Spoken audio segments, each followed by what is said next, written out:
जब वे इन बातों को सुन रहे थे, यीशु ने एक दृष्टांत कहा, क्योंकि वह यरूशलेम के पास था और लोग सोचते थे कि परमेश्वर का राज्य तुरंत दिखाई देगा। तो उसने कहा, एक कुलीन व्यक्ति अपने लिए राज्य लेने और फिर लौटने के लिए एक दूर देश गया।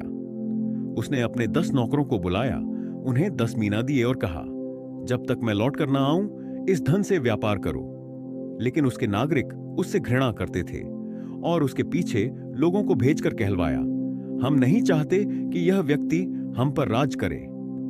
जब वह राज्य पाकर लौटा तो उसने उन नौकरों को बुलवाया जिन्हें उसने धन दिया था, ताकि वह जान सके कि उन्होंने क्या व्यापार किया।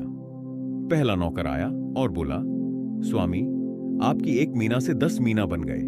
उसने कहा, बहुत अच्छा, अच्छे नौकर, क्योंकि तुम थोड़ी बात में विश्वास योग्य रहे, इसलिए तुम्हें 10 नगरों पर अधिकार दिया जाता है। दूसरा आया और बोला, स्वामी, आपकी मीना से 5 मीना बने हैं। उसने उससे भी कहा, तुम 5 नगरों पर अधिकार रखोगे।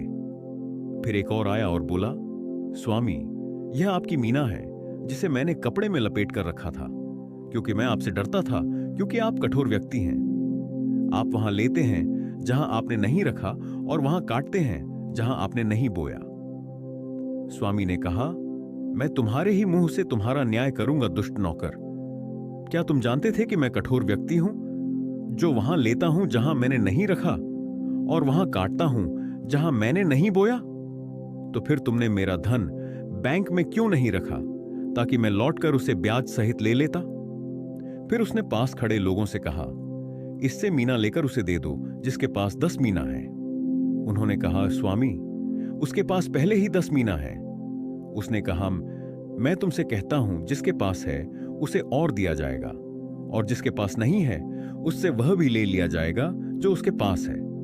पर मेरे वे शत्रु जो नहीं चाहते थे कि मैं उन पर राज करूं, उन्हें यहां लाओ और मेरे सामने मार डालो।